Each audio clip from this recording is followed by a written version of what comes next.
Ever wondered what it's really like to self-publish? Obsessive, compulsive, addictive. Autonomy, power, freedom, control.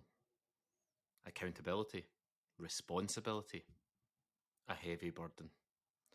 These are just a few of the feelings that self-published authors have every single day. In this podcast, we'll explore the everyday of being a self-published author with a focus on process over outcomes. If we do the small things really well every single day and consistently, then the outcomes will take care of itself. Here is what it's like. Welcome to the diary of a self-published author.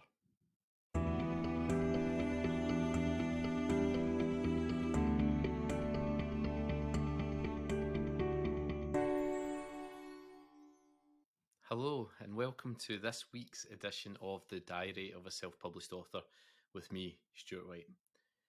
It's been an interesting week for me in terms of the self-publishing world, in terms of my own personal news, and in terms of other things that are more industry-wide as well that have been happening. We talked a little bit about the use of AI artwork last week and the controversies that had. It looks like, from what I can see anyway, that literature festival have just gone quiet in the hope that it'll just sort of go away. But hopefully the rest of the industry have looked at that as a template for how not to do things, and they'll be looking to employ illustrators to do much of their work for promotional materials and other things in the future. That's, of course, if they have illustration in their budget and they're looking to spend money on something, because I just think that if you're going to spend money, it should be going towards a human rather than towards some sort of AI system. But anyway, that's all I'll say on the matter. It was just interesting to note that there hadn't been as much discussion about it in the week that followed. And I suppose that follows the pattern we see in everyday life, isn't it? When there's always an initial outrage from people, usually justified, and then if the people involved just remain quiet for long enough, then it does tend to dissipate. And I know that that's an old political tactic. Politicians do that all the time, don't they? Or they pull something else out to distract you, to divert your ire towards that. So yeah, it's been an interesting week. It's Wednesday the 10th of May when I record this in the evening, a little bit earlier than usual. I usually do it on a Thursday evening, and the reason is because I am going away for a short break on Thursday, so I wouldn't have all my gear. I wouldn't be able to record tomorrow evening. I'm planning to spend some time with some friends, which is always a good thing. I think we have to remember as writers to sometimes be the characters in their own life and go and have their own adventures and explore and meet interesting new people and be sociable. So I'm going to go do that, go give myself a little dose of real life and socialising, and hopefully come back all the better and more refreshed and energised for it. So that's why I'm recording on a Wednesday night. Probably TMI on the personal front there, but just to explain why it's coming out a little bit earlier than it usually does in the week. So the topic that I wanted to talk about this week, which is a sort of general thing that I've read about within the self or traditional publishing sphere, was about middle grade and YA and where the boundaries are between those two age categories and how they have become a little bit blurred, and also how there appears to be a widening gap appearing between the two. It's not new. This isn't new. This is something people have been talking about for a long time, including myself. But middle grade is traditionally defined, and I've got this from a few sources, as 8 to 12 in terms of your readership. And so therefore, if you have, I guess, a 12-year-old main character, that's fine. If they're sort of late primary school, even very early secondary school, they probably fall into that middle grade category quite nicely.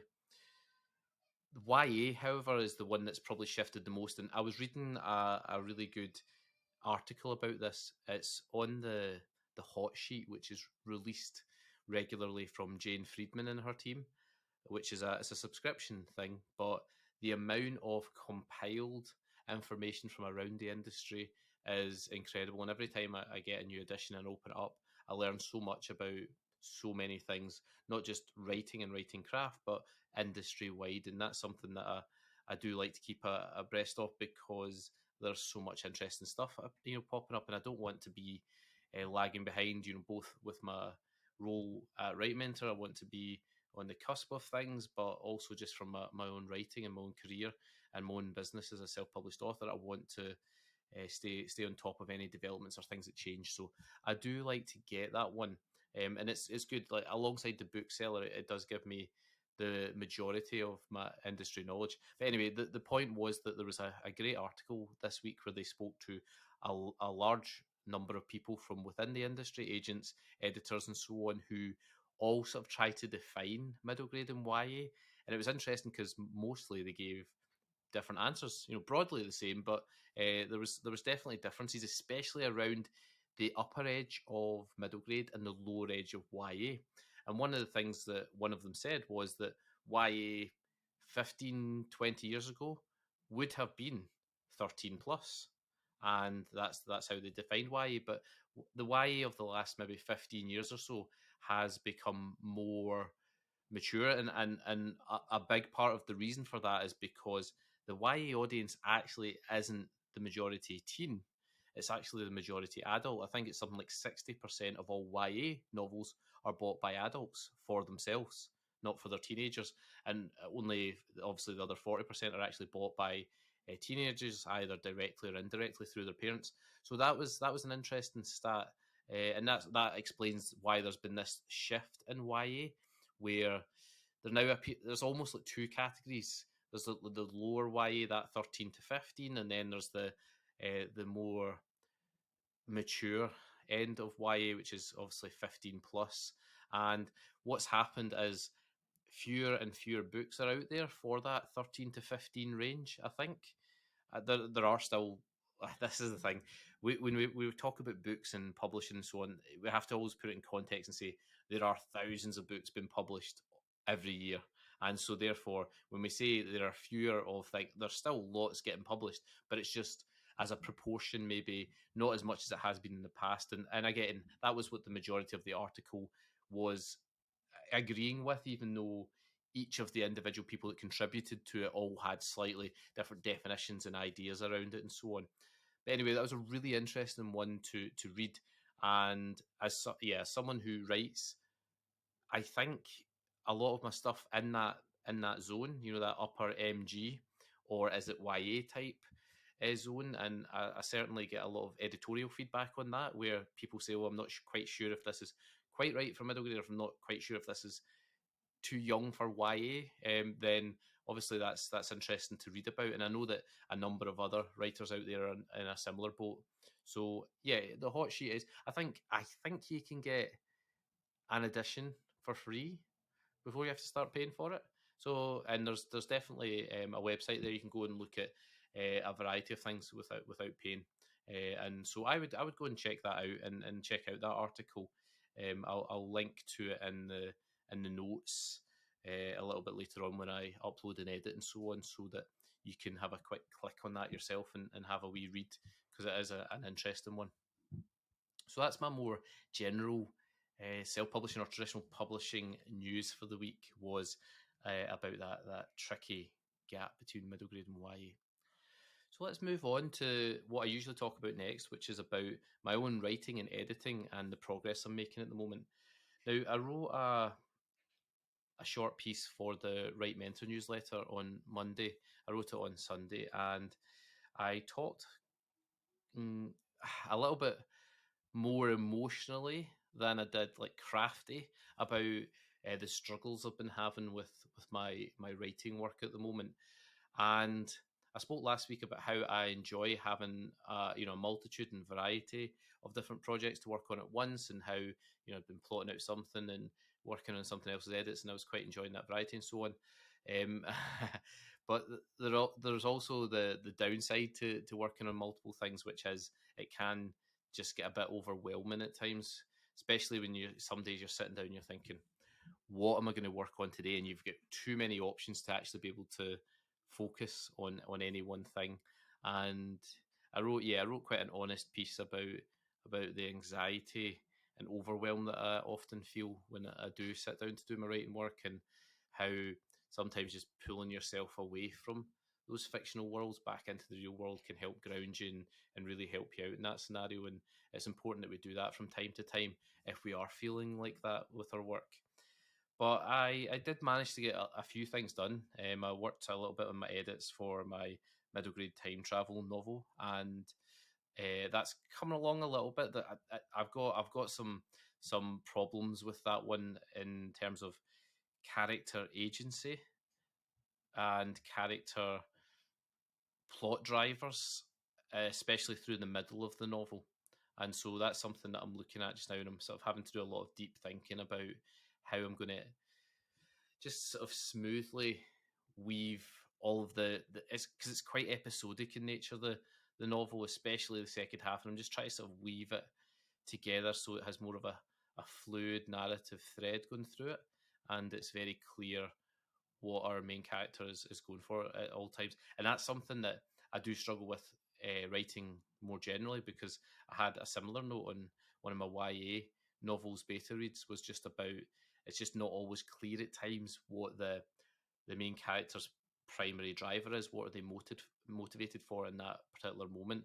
And sometimes I have an overall goal, but it's not always brought into sharp focus, and it's just not at the forefront of every scene as it should be at times. And that's there's always a good tip that Emma Reed gave me, which was to write down what is at the heart of your novel, what is driving that character, what is the key thing that readers are going to continue to flick the pages for within your book. Write that down in a post-it note, very condensed, very short, very clear message, and then pop it on to your computer screen while you're working. And that helps to, just when you're writing those scenes and you're revising and so on, just to keep that crystal clear and focused in your mind as you go about doing your work. And that helps with keeping that at the forefront for the reader as well. So that's just a little tip if you are struggling like me on that particular aspect. But aside from that, I got a nice email from my cover designer for my YA novels, just saying he started work on it this week, and he should have some rough stuff for me quite soon, which is very exciting. And I'll talk about it when I get it. I'll let you know what my response to it is, and obviously how that relationship sort of develops in terms of maybe giving some comments and starting to develop the cover in conjunction with each other, which, as I've spoken about before, is one of the big pros of being a self-published author, is having the ability to do that. I think my MG one is going to be started soon-ish, so I'll be comparing notes and ideas for the concept very soon with my ace illustrator, Jennifer Jameson. If you didn't know who did my middle grade artwork, which you can see just in the background there. And yeah, and that kind of gives us up to date, I think, on all my writing and editing exploits for the moment. I spoke last week, I think, about planning for book 2 of the Eva Night Adventures series, which started with Ghosts of Mars. Now, because I don't usually have a segment for this, because it's probably something that will maybe never happen again. You never know. But I got nominated for an award, a novel award this week, which was nice. It was for Ghosts of Mars, so it was for published novels by Right Blend, which is a bookshop in Liverpool. And I got shortlisted along with 3 other novels, so shortlist of 4 for their young book category. I think they call it chapter book, even though technically Ghosts of Mars isn't a chapter book. They don't have a middle grade category. They just have picture book, and then it's chapter book, then it's YA. So that's why Ghosts of Mars is in a chapter book category, just in case anyone was confused by that, because it's obviously not, by most of the industry standards definitions, it's not a chapter book. But anyway, regardless, it's still nice to be considered one of their favourite books amongst all those that they must have read for the award. And yeah, I got shortlisted, and it's one of those things where I often don't get excited enough or pleased enough about when good things happen to me, or obviously to my novels or whatever. And I'm always very quick to make a joke about it, or to put myself down, or to not really acknowledge it has been a huge deal. And I'm trying to change that. I'm trying to be a bit more of a in the moment, enjoying the good times kind of person, rather than just immediately going, oh, okay, that's good, but and finding a reason why it's a negative, when actually it's a complete positive. And I am delighted by that. And it's a nice moment to have something positive, when we spend so much of our writing lives being rejected or self-rejecting, which is probably something that happens even more than others rejecting us. And yeah, just generally feeling those deep, tearing bursts of self-loathing and lack of self-confidence about your abilities. It's good just to get a bit of a confidence booster there. So yeah, that's anyway. So I got shortlisted for that award, and it's good, confidence wise. It's good as well, because I think they're going to stock the book in the bookshop as well, which is fab. Always nice to see. I've only had a couple of bookshops who actually have the book in, so it's it'll be nice to have that on display somewhere else as well. So and it's tough as a self-published author to get your book into shops, so every little helps, and yeah, fingers crossed. I think I'll find out next month if it's won or not. I'm not, again, in typical stoic fashion, I'm not going to get too carried away or too excited about the prospect of that. I'm just going to be happy with where it's gotten to, and if that's all that happens, then that's completely fine. And I will just use the confidence boost going forward. So yeah, nice moment. And I should say as well, just while we're on self-published book awards, not all competitions will accept self-published authors. I think I spoke a little bit about this last week, about how not everything is as accessible for self-published authors as it could be. And so it's nice that they obviously accepted those books that are not done by traditional publishers, and obviously then decided to shortlist one of them as well, alongside traditionally published books, which again is a sign that maybe that, like, I think it's an old school, I don't think it's a modern thing, but that old school view of what self-published books are and so on, I think that's definitely dissipating, and it's not as prevalent as it once was. And there's new respect, I think, for people that self-publish, because the amount of as many of you know, the amount of work and finance that you personally pour into it to make it as professional as a traditional published book would be, means that they can be just as good a read for kids. There's no reason why they shouldn't be, except that one's been accepted by a big company to invest a bit of money into the production of, and the other one is just being invested in by a very passionate and hardworking and determined individual who thinks that there might be something in their book that kids might enjoy and will read and will buy. So, from that point of view, it's great to see a self-published book on that shortlist. The other thing just to point out, actually, just at this point as well, because we're sort of celebrating small wins, was that we got past the 1,000 copies mark for Ghosts of Mars, which is amazing. I'm so pleased. We have been quite close to it for a week or so now, just over a week, and there's a bit of a strangely enough, there was a good day for sales, and then we got close to the 1,000, and then the days that followed it were pretty poor. There wasn't really much going on, and I was tweeting about it, and I was like, come on, let's buy the last 5 or 3 copies or whatever, and that had zero impact. Obviously, everyone who follows me on socials has already bought it, but yeah, I was just waiting for it to just dip over that 1,000 mark. And I should say, and I think most people would recognise this as the pattern for most books, but obviously the rate at which people are buying or downloading it is decreasing as time goes on. It's we've got that very, very positive surge just after publication, and obviously with pre-orders too. And then it's going pretty well, pretty steady most of the time in February and March, and then April started to really slow down, especially towards the end of April, and May's been a wee bit slower again. But a few orders today, for example, I noticed just before I came on here, which is nice. Someone bought through my website shop as well, which I love because I get to sign it and put one of my special bookmarks into it for them as well. And yeah, I love it when I get an order through the website too. But equally enjoy Amazon sales or Ingram Spark sales, who are the ones who do the bookshop ones as well. I'll take a sale from anywhere. I'm not fussy about that, but yeah, I do particularly like the website ones because there's a wee bit of a special and personal touch to it. So anyway, 1,000 copies.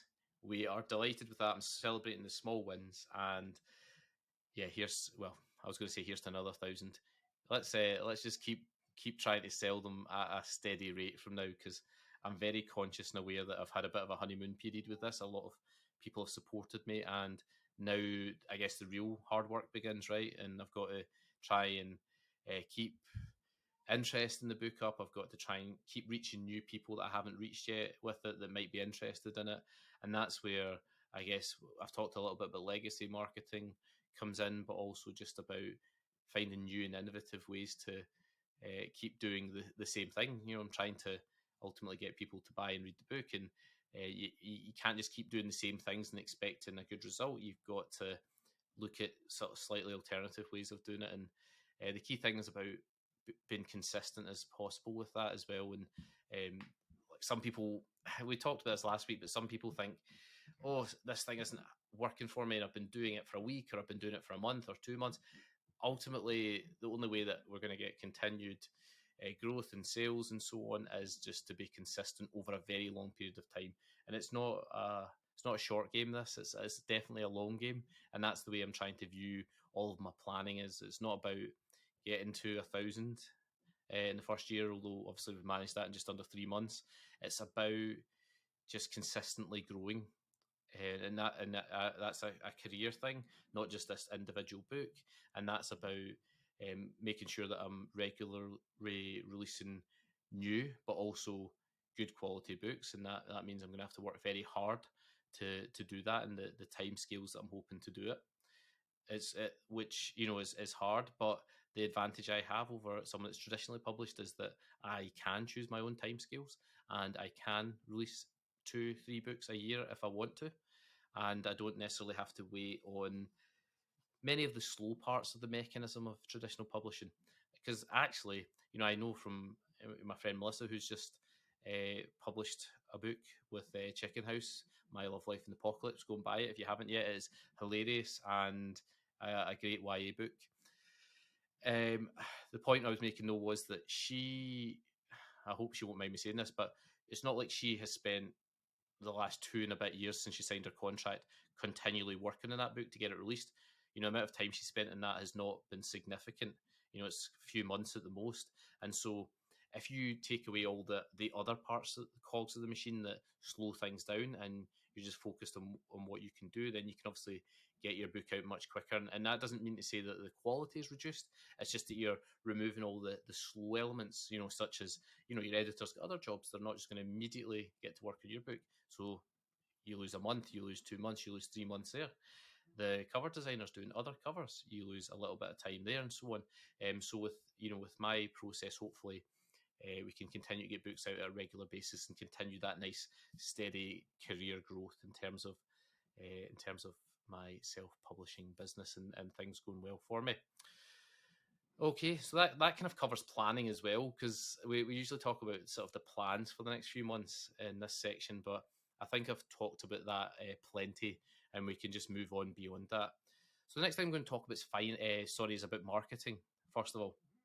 Now, marketing, I spoke last week about having experimented a little bit with Facebook ads, and I've done further experimentation with it. I'm trying to really drive down the cost per click that I'm getting on the Facebook ads, and therefore, the less you're paying per click, the more clicks you can get before you need to make a sale, ultimately. And So that's what I've been playing around with and working with. I've also been trying out different medium as well in terms of the advert. So using a video trailer, a short video trailer, a longer one, static images, and just seeing which one works best with people as well.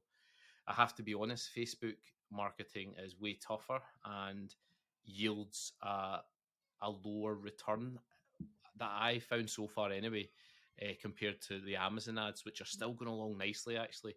And it's been really nice because I upped my daily limits on that, but actually Amazon isn't necessarily spending any more money on doing the marketing for me. I've seen the impressions go up though, which is good and bad, because you want a lot of impressions, you want a lot of people to see your book, but you also want to make sure that you're getting plenty of people clicking on it, because that means that your book looks appealing to people and it's getting put in front of the right people. And yeah, impressions have definitely gone up. Clicks probably have gone up. I think there are more clicks so far in May than there was at this point in April. So that's good. And the cost per click's not necessarily increased either, because my bids are all around about the same as what they were. And remember, with Amazon ads, the bid goes to the next highest bidder. It doesn't actually, so if you put your bid in at 51 pence per click, it's not necessarily going to cost you that. It will be whoever's got that keyword is at the next highest bidder. So if the next highest bidder is 41 pence, then you'll only pay 42 pence for that. So it's a weird, it's a funny system, because you'd think they could get, I don't know, maybe they could get away. They obviously think it's more profitable and maybe more ethical to do it this way, but they could probably get away with charging me 51 pence a click, and I would probably accept that. But anyway, it's gone down. My average, by the way, I said 51 there, but my average is a bit lower than that. I'm not quite paying that on everything, but that was just one example of one keyword that I'm using at the moment over on Amazon ads. So yeah, they're still ticking along nicely, which is good, and that's one of the ways in which as I say, I'll maybe maintain hopefully sales over the long term, is by just having that reasonably low cost and reasonably low risk Amazon ad running continuously. So marketing wise, that's all really I've done this week. But just to talk about marketing as well, like obviously we talk about paid marketing, but there's also a lot of the free stuff as well, and a lot of that comes from just brand awareness, book awareness, and so on. Because if people don't know about your book, they can't buy your book. So sometimes you can do that through free social media posts and just keeping up awareness of your book. And like this week, I had a couple of people reply to me on Twitter saying, "Oh, I keep meaning to buy your book. I just haven't done it yet." And so that's why it's important, even if you feel like you're sort of flogging the same old thing over and over and over again in socials, that you still continue to put out, not every day, but every so often, put out posts about your book, and keep that relevance and that visibility up for it, in terms of some of your free marketing too. So finances, well, it's going to be an interesting month because I have the two covers. The designs are obviously going to be underway, and they will obviously need to start becoming paid for at some point. Maybe not this month, maybe it'll be next month, but I'm going to have to pay for those at some point. And while the self-publishing business has the money for that at the moment, obviously you just never know when you're investing in things in advance, as we have to when we're self-published people. We're investing in covers and editing and so on in advance of releasing the book before we get any sales. Then that's when money starts to get a little bit tight, doesn't it? And I'm hoping we're going to be okay there. I've worked things out. It's, no panic or anything there, but it's just something you have to stay on top of all the time. And it's something that, I guess, if you're thinking of getting into self-publishing, you just always have to be aware of and conscious of, is that there will be times where you have to give yourself a loan, if you know what I mean. Then, if I'm a little bit short for one of the covers, I'll just take 100 quid or whatever out of my own account and put it into my self-publishing business account and repay it later on with sales money, and so on. And you have to work around maybe some short-term shortfalls in terms of finances and so on, and having that ability to do that is important, I think. If you didn't have that backup, then it becomes increasingly difficult. And as I say, I'm lucky. I've got a decent job. I'm a school teacher.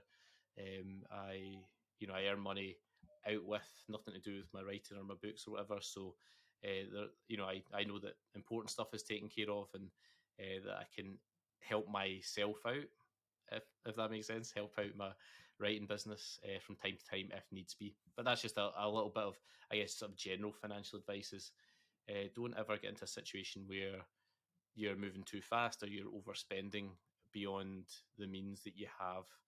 Just always make sure there's careful planning there to make sure you're within those limits. Oh God, I sound like Martin Lewis, don't I? That's not, none of that's financial advice. I'm just talking about my own finances, and if you learn a wee bit from it, then all to the better.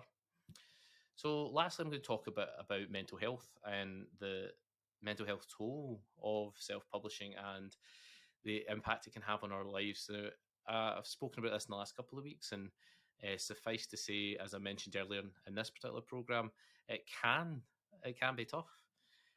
Writing is a lonely endeavor. Self-publishing, in some ways, is an even lonelier endeavor, because I know far fewer people that are doing it than the number of people I know who are just writing. And so you can almost always reach out to someone at some point about writing things who will have experienced that and can help you out and give you advice and so on, but not so much, or I have one or two people, but there's not a whole community of people necessarily that I can reach out to, especially about, I guess, stuff that you wouldn't want to post publicly and you would want to discuss privately. I'm part of a few Facebook groups for self-published authors, but again, I just don't feel like I'm in a close enough relationship with a lot of the people on there to post things on there just yet.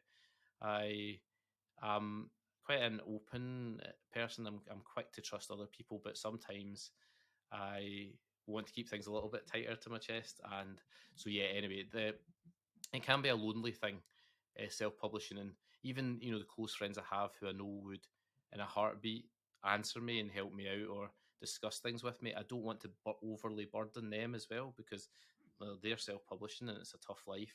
They've got their own lives as well, and their own mental health and physical health and other issues too. And so you maybe don't want to overburden them with your problems. And so that's where that's where some of the mental health issues can arise, can't they? If you don't have an outlet.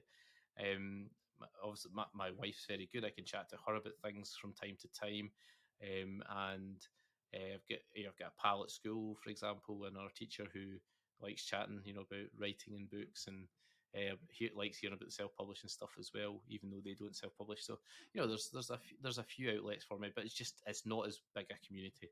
So it does take a little bit of a toll at times. I spoke out earlier on about how I was struggling the other day with the thought of publishing 2 books this year, plus at least another 2 next year, possibly 3. Maybe considering sending out a few traditional queries as well to agents on some of my newer stuff that I'm writing that I think might be a wee bit more commercial and someone might be able to sell to a publisher. But like tossing a coin, isn't it? Who knows whether it will or not, but it might be something I consider doing as well in the near future, is sending some of those out and seeing what sticks and what doesn't, because that's what publishing's mantra, isn't it? With publishing books, we'll chuck out a whole bunch of them and just see which ones stick, and then we'll put all our marketing budget on them and ignore the rest until we negatively impact the mental health of our authors, which actually, on a serious note, is something that the Bookseller article just over a week ago was discussing, and it's not good, and it's a tough one, that, because I saw someone put up a counter argument to that, saying that, and I think it's a fair statement, which is that you have to take care of your own mental health, and the problem with being traditionally published isn't that the publisher should be sort of doing more for you. It's that the expectations of traditional publishing need to be altered in terms of how it's framed and how people discuss it and so on.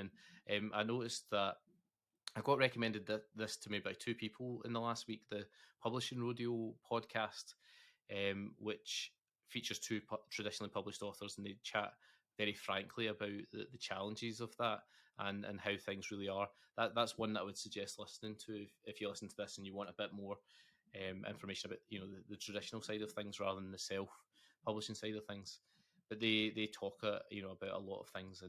And anyway, it's interesting because you do need to take care of your own mental health, but that comes, I think, a lot of the problems that people have with traditional publishing is there is a lack of realistic expectations given to people at the start of the process, because we spend years and years and years writing books, and then we think when we get an agent, we're sorted, they're going to sell it, and it's going to get sold to a publisher, and we're going to get a year's worth of salary or a couple of years worth of salary for that one book, and we'll get to sit and write the sequel, and that will be bought up by the publisher, and blah blah blah, and we'll get just as much marketing support as we saw that big name book getting on Twitter and the front cover of the bookseller and so on recently.